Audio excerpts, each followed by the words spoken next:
It started on a dreary Tuesday afternoon as I walked past the old department store on Main Street. The window, coated in a thin layer of dust, reflected a version of me that seemed almost too vivid.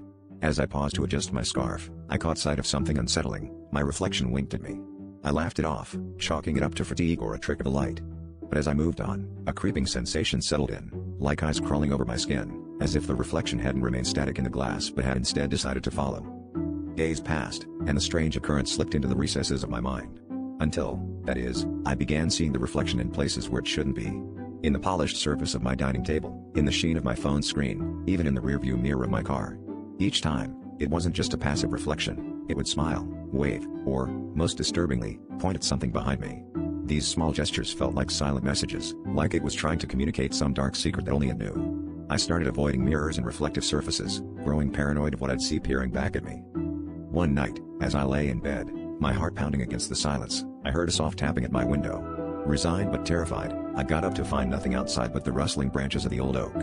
But as I turned, there it was, my reflection, grinning maniacally in the window pane, though I stood nowhere near. It mouthed words I couldn't hear, but I could feel the malice behind them, a promise of something sinister. I backed away, heart in my throat, realizing that my reflection had detached from me entirely and now roamed freely, a malevolent entity with intentions I couldn't fathom.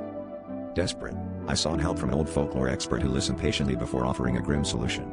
He spoke of ancient tales where reflections could steal one's soul, and the only way to sever the connection was to confront the reflection head-on. Armed with this knowledge, I returned to the department store, standing before the cursed window once more. As I met my reflection's gaze, I felt a cold rush of air, a force pulling me toward the glass.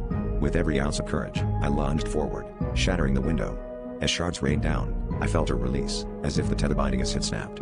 But as I stared at the broken glass, all I saw was a darkness deeper than any mirror could reflect, a chilling reminder that perhaps it was not banished but waiting, lurking in the shadows for another chance.